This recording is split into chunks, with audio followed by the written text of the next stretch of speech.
भाभी नहीं, जिठानी हूँ मैं। गुड्डू, आज आने में इतनी देर क्यों कर दी? अरे भाभी, बहुत ट्रैफिक है सड़कों पर। आप ये बताओ, ऐसी भी क्या खास बात है जो आपने इतने सारे कॉल कर दिए? अरे गुड्डू, ऐसी न्यूज़ है कि तुम खुशी से उछल पड़ोगे। ऐसी भी क्या बात है भाभी, आप बता भी दो, कितना सताओगी? ऐसे नहीं बच्चियों, पहले वादा करो नथुराम की खस्ता कचौड़ियाँ और आलू की सब्जी खिलाओगे, उसके बाद ही तुम्हें बताऊंगी कि बात क्या है। ओहो भाभी, आप भी ना। अच्छा ठीक है, मैं अभी जाता हूँ और नथुराम की कचौड़ी लेकर आता हूँ। तब तक आप स्पेशल मलाई मारकर चाय तैयार रखो। गुड्डू जाकर नथुराम हलवाई से खस्ता कचौड़ी ले आता है। कचौड़ी खाने के बाद मेरी भूख तो शांत हो गई। अब तुम भी खबर सुनकर अपनी भूख शांत कर लो। चांदनी के पापा का फोन आया था, वो लोग रिश्ते के लिए तैयार हैं। अरे पर उन्होंने तो सोचने के लिए टाइम मांगा था ना।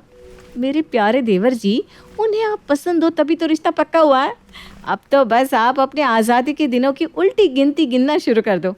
कुछ ही दिन की बात है, उसके बाद तो उम्र कैद होने वाली है आपको। सारी जिंदगी देवरानी के इशारों पर नाचना पड़ेगा। अरे भाभी, ऐसा कुछ नहीं होने वाला। मैं किसी के इशारों पर नाचने वाले लड़कों में से नहीं हूँ। मैं तो जैसा आज हूँ वैसा ही रहूँगा हमेशा। अच्छा बच्चों, शादी से पहले सब ऐसे ही कहते हैं, बाद में बीवी दिन को अगर रात कहेगी ना तो रात भी कहना पड़ेगा। अरे भाभी, जब आप हो साथ तो मुझे है किस बात का डर। आप ना उसे बिल्कुल अपनी तरह बना देना। सच बताओ तो मुझे बिल्कुल आपके जैसी लड़की चाहिए, जो आपकी तरह अच्छा खाना बनाना जानती हो, घर में सबके साथ प्यार से रहती हो, मिलनसार हो और ज़्यादा छिक भी ना करती हो। देखो देवर जी, ऐसा है, मेरे जैसा तो भगवान ने एक ही पीस बनाया था। अब ये तो आपकी बदकिस्मती है कि वो आपके भाई को मिल चुका है, इसलिए मेरे जैसी लड़की के ख्वाब देखना तो आप छोड़ ही दो। अब चांदनी मिली है, उसी में गुजारा कर लेना। गुड्डू और मीना की ये प्यारी सी नोकझोंक कोई आज की बात नहीं थी। मीना को इस घर में शादी करके आए हुए 5 साल हो चुके थे और पिछले 5 सालों में गुड्डू और मीना देवर भाभी से ज़्यादा दोस्त की तरह हो गए थे। गुड्डू भी अपनी हर बात भाभी को बताए बिना रह नहीं पाता था और भाभी भी अपने छोटे देवर गुड्डू को बहुत प्यार करती थी। धीरे धीरे समय बीतता है और अब गुड्डू की शादी का वक्त आ जाता है। गुड्डू के लिए मीना के सास ससुर ने चांदनी नाम की एक लड़की को पसंद किया और कुछ ही दिनों के अंदर गुड्डू और चांदनी की शादी हो गई। शादी के बाद चांदनी गुड्डू के घर आ जाती है। अरे चांदनी, शाम को तैयार रहना, हम लोग डिनर पर बाहर चलेंगे। क्या सचमुच? ठीक है, मैं तैयार होंगी, आप भी ना समय से आ जाना। कुछ देर बाद गुड्डू घर पहुंच जाता है। अरे चांदनी, तैयार हो गई तुम? बस 10 मिनट और, मैं थोड़ी सी बाल सेट कर लूँ, उसके बाद चलते हैं। अरे यार, कितना लेट कर रही हो तुम। देखो, भाभी ने मम्मी पापा का खाना भी बना दिया और वो रेडी भी हो गई और तुम अभी तक तैयार नहीं हो पाई। क्या मतलब है तुम्हारा? भाभी भी हमारे साथ चल रही है क्या? अरे अकेले जाना अच्छा नहीं लगता ना, इसलिए मैंने भैया भाभी को भी अपने साथ चलने के लिए कह दिया था। गुड्डू की बात चांदनी को बिल्कुल भी पसंद नहीं आई थी, लेकिन नई नई शादी में वो कुछ भी कहकर बात का बतंगड़ नहीं बनाना चाहती थी, इसलिए चुपचाप जेठ जेठानी के साथ डिनर के लिए चली जाती है। कुछ दिन बाद, क्या बात है, आज आप बहुत परेशान से नजर आ रहे हैं, कुछ बात हुई है क्या? अरे यार, ऑफिस में काम का बहुत स्ट्रेस है। पूरे 10 घंटे ऑफिस में कंप्यूटर पर दिमाग खपा कर आया हूँ। पूरे दिमाग में ना जैसे घंटा बज रहा है। अच्छा बैठिए, मैं आपके लिए अच्छी सी चाय बना कर लाती हूँ। अरे चांदनी, तुम रुको, तुम रहने दो। भाभी, आप मेरे लिए चाय बना दो प्लीज़। और हाँ, आपको पता है ना, जब मुझे सर दर्द होता है तो मैं कैसी चाय पीता हूँ, बिल्कुल वैसे ही बना कर लाना। इस समय मुझे आपके हाथ की चाय की बहुत ज़रूरत है। चिंता मत करो गुड्डू, मैं अभी बना कर लाती हूँ। गुड्डू ने तो बहुत आसानी से चांदनी को मना करके भाभी को चाय बनाने के लिए कह दिया था, लेकिन वो नहीं जानता था कि ये बात उसकी पत्नी चांदनी को बहुत बुरी लग चुकी है। अरे भाभी, खाने में क्या बनाया है? चने की दाल और बैंगन की सब्जी बनाई है। भूख लगी है तो खाना लगा दूँ? अरे भाभी, क्या रोज़ रोज़ बैंगन और टिंडा बना कर रख देती हो आप। आज तो मेरा कुछ स्पेशल खाने का मन कर रहा है। अरे आपका स्पेशल खाने का मन था तो आप मुझे फ़ोन कर देते, मैं आपके लिए कुछ अच्छा सा स्पेशल बना देती। अरे नहीं नहीं चांदनी, मैं खाने के मामले में ना बहुत चूज़ी हूँ। मुझे जल्दी से किसी के हाथ का बना खाना पसंद नहीं आता। अब इसलिए आज ना तुम रहने दो, आज भाभी अच्छा सा शाही पनीर बनाकर खिला देंगी। बना दोगी ना भाभी प्लीज? अरे मैंने आज तक तुम्हारे लिए कुछ भी बनाने के लिए मना किया है क्या?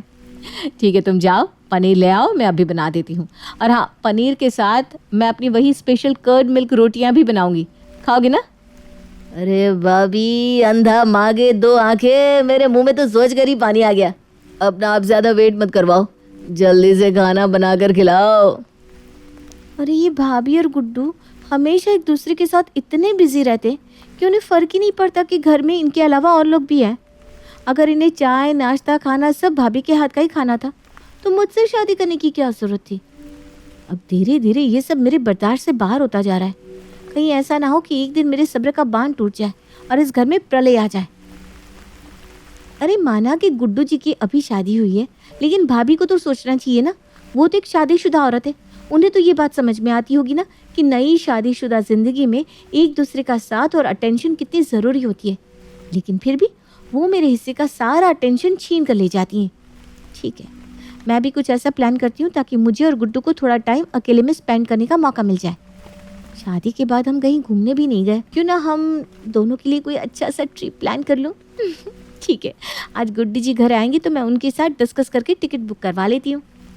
मन ही मन पूरी प्लानिंग बनाने के बाद चांदनी शाम को गुड्डू के ऑफिस से लौटने का इंतज़ार करने लगती है।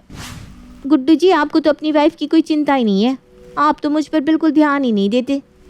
ऐसी कोई बात नहीं है चांदनी, तुम्हें ऐसा क्यों लगता है? मेरा तो पूरा ध्यान तुम्हारे ऊपर ही है। तुम पर ध्यान नहीं दूंगा तो और किस पर दूंगा बताओ?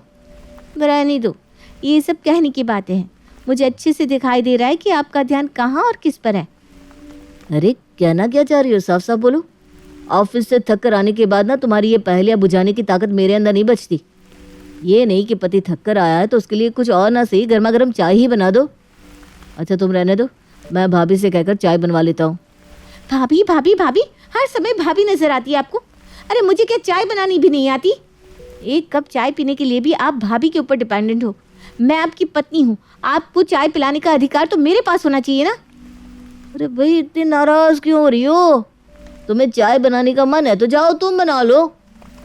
शुरू से भाभी के हाथ की चाय पीने की मुझे आदत पड़ गई है, इसलिए मैं भाभी से चाय बनाने के लिए कह देता हूँ।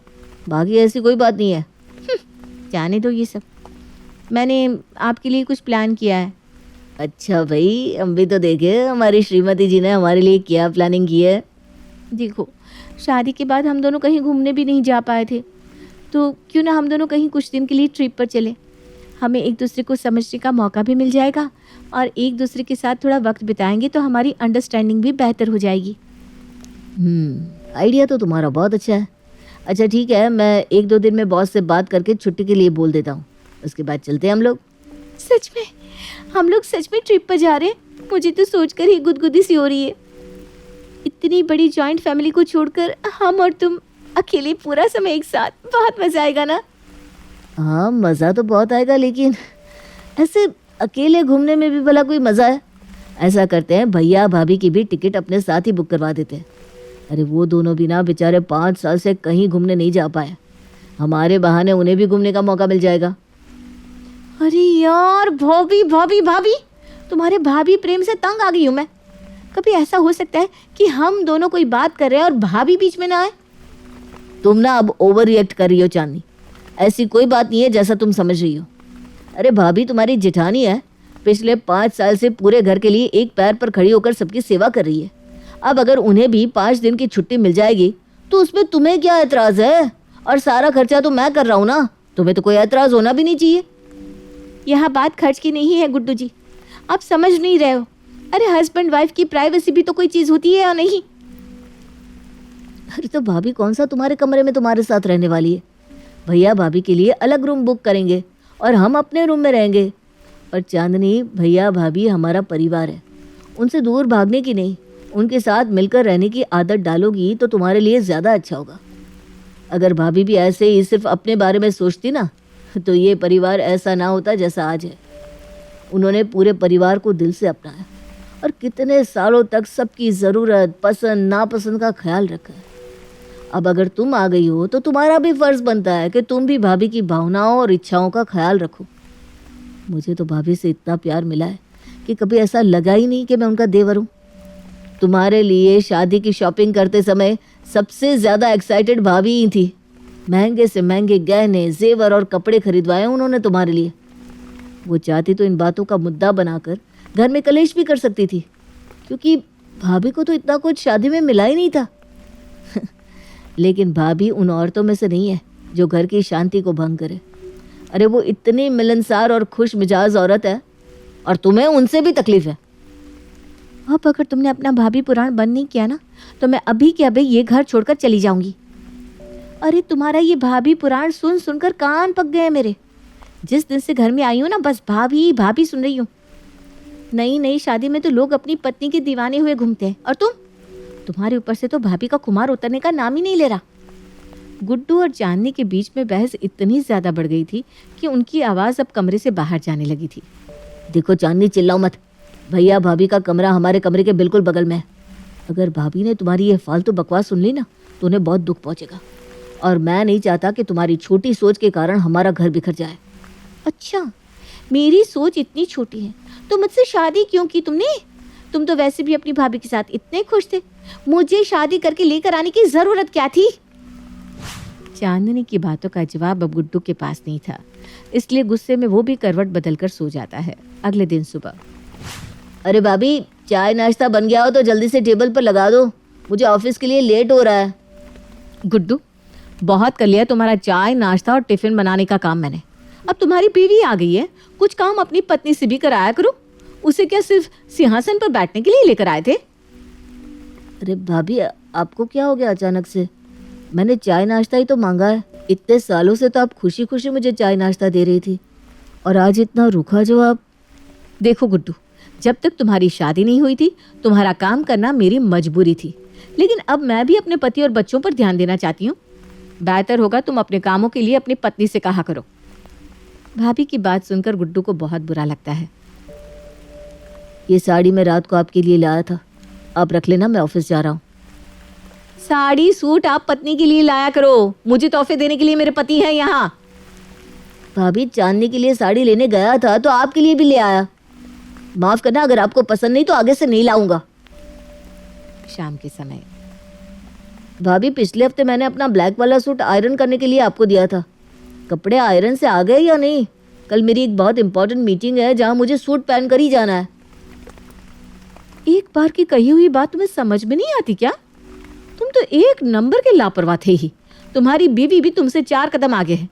अरे पति के कपड़े प्रेस होंगे या ड्राई क्लीन पर जाएंगे, इस बात का ख्याल तो उसे रखना चाहिए ना, या मुझे? अपने खाने पीने कपड़े लत्तों का हिसाब अपनी पत्नी से पूछा करो। और ये ना, मैं तुम्हें आखिरी बार समझा रही हूँ, रोज़ रोज़ एक ही बात मैं नहीं समझा सकती।